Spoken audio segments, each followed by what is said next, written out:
Assalamualaikum warahmatullahi wabarakatuh. Ini adalah kuliah saya yang pertama yang akan membincangkan tajuk apakah itu ekonomi ataupun apakah itu definisi ekonomi. Kita lihat dalam keadaan kehidupan kita pada hari ini. Allah ataupun Tuhan telah menciptakan dunia ini dan melahirkan berbagai-bagai jenis makhluk di dalam dunia ini. Ada yang berbentuk manusia, ada yang berbentuk binatang, ada yang berbentuk pokok, ada yang bergunung-ganang, gunung berapi. Segala-galanya Tuhan ciptakan untuk makhluknya yang hidup di dunia ini. Di antara makhluk-makhluk yang telah dicipta oleh Tuhan ini, kita boleh mengatakan bahawa manusia adalah ciptaan Tuhan yang paling tinggi martabatnya. Kenapa? Pasal manusia diberi otak untuk berfikir, dan otak ini digunakan untuk bertindak untuk mendapatkan sesuatu. Tetapi apa yang dikejar sebenarnya oleh manusia ini? Segala kegiatan, segala tingkah laku, segala perbuatan yang dilakukan oleh manusia ini akhirnya sampai ke satu matlamat, iaitu pendapatan mereka. Manusia itu akan dipanggil berjaya kalau pendapatan mereka itu mempunyai tingkat yang tinggi. Kerana tingkat pendapatan ini akan mempengaruhi tingkat kebajikan dia atau kemakmuran mereka. Jadi kita dapati pada hari ini setiap manusia mempunyai minat yang berbeza, kreativiti yang berbeza, kemahiran yang berbeza, dan berbagai-bagai jenis lagi yang kita dapat lihat. Jarang sekali kita dapat lihat dua makhluk yang sama, mempunyai minat yang sama dan tingkat pendidikan yang sama. Jarang. Jadi manusia dalam dunia ini dia berlumba-lumba untuk mengejar tingkat kebajikan yang lebih paling tinggi di dunia. Untuk mendapatkan tingkat kebajikan yang lebih baik ini, mereka akan bekerja kuat untuk mendapatkan pendapatan. Jadi persoalan pokok di dalam ekonomi ini atau disebut dalam disiplin ekonomi ini ialah pendapatan. Baik pendapatan individu, baik pendapatan masyarakat, baik pendapatan kaum, baik pendapatan negara, baik pendapatan dunia. Semua tertumpu persoalan yang sama. Bagi makhluk yang lain seperti binatang, lembu, kambing, kerbau dan sebagainya, dia tidak pernah memikirkan, saya rasa, tentang tingkat kebajikan dia. Dia memang tahu dia hidup dengan makan, untuk hidup untuk makan. Malam dia tidur, siang dia bekerja. Bekerja dia cari makan. Jadi dunia ini sebenarnya sangat kompleks dengan kelakuan manusia. Manusia boleh bertindak untuk, pertama, dia bekerja untuk mendapatkan pendapatan dan pendapatan itu digunakan untuk membeli barang penggunaan. Untuk dia gunakan, untuk dia makan, untuk dia pakai dan sebagainya.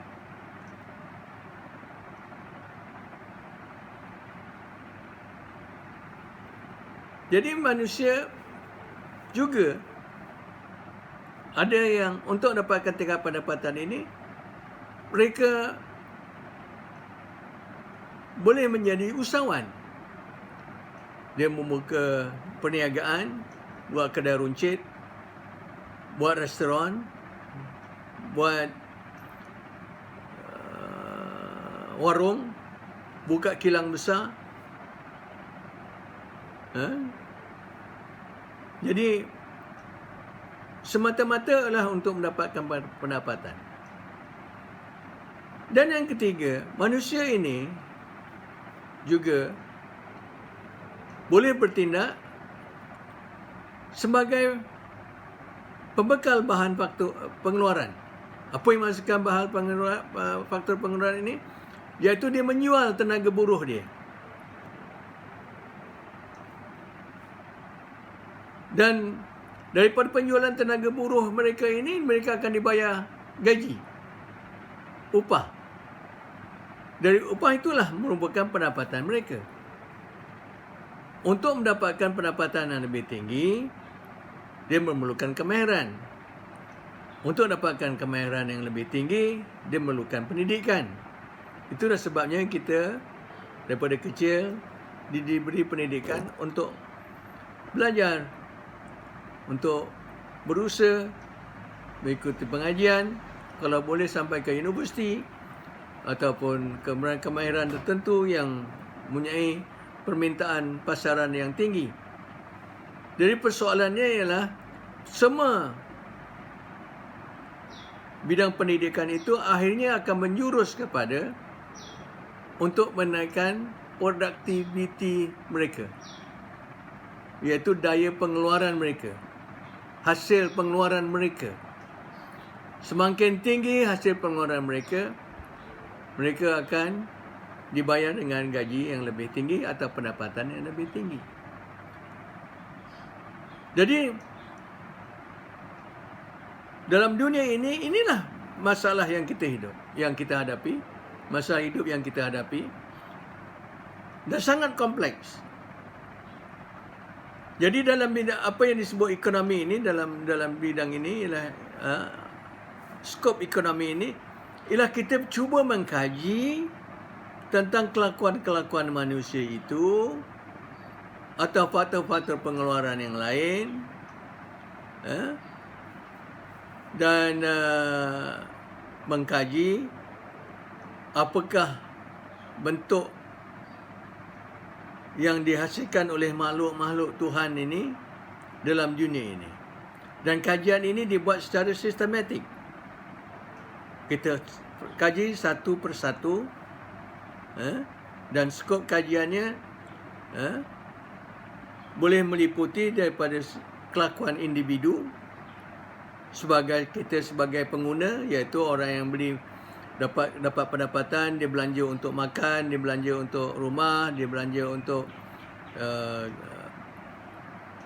pakaian, digunakan untuk kenderaan mereka dan masing-masing. Dan juga kita juga mengkaji kelakuan bagaimana seorang usahawan itu bekerja. Apakah maksud dia bekerja sebagai usahawan? Dia itu bertindak sebagai untuk mengambil risiko.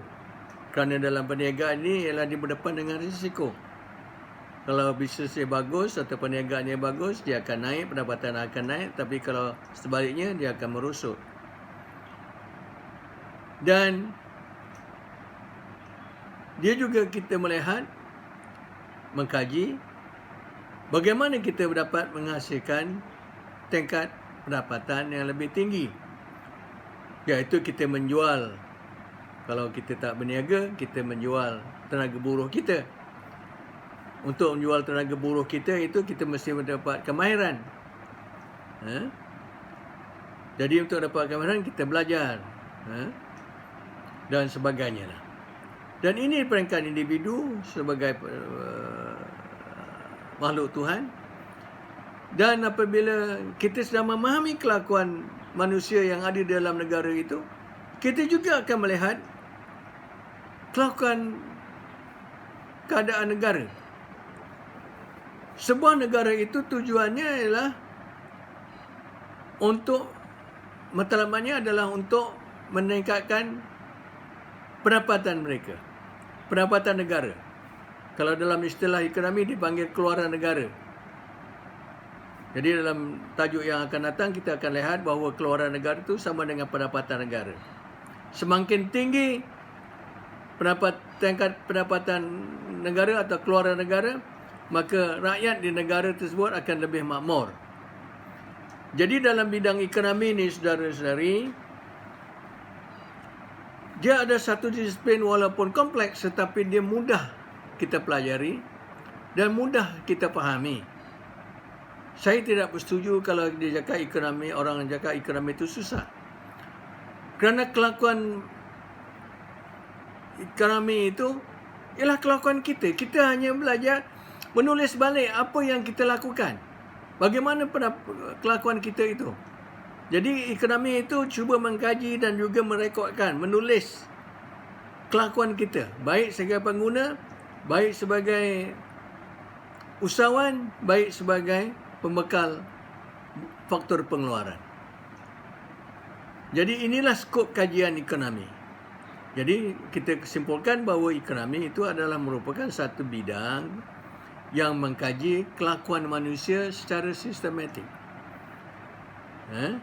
Jadi keseluruhannya, apabila kita tahu tentang kelakuan manusia, kita akan tahu bagaimana tindakan mereka dan apakah kesannya kepada ekonomi, pada diri mereka dan akhirnya kepada sebuah negara itu. Lebih maju rakyatnya atau lebih maju penduduknya, maka tingkat keluaran negara akan lebih meningkat, lebih tinggi dan rakyat akan lebih makmur. Kita sambung kuliah yang ketiga yang akan datang.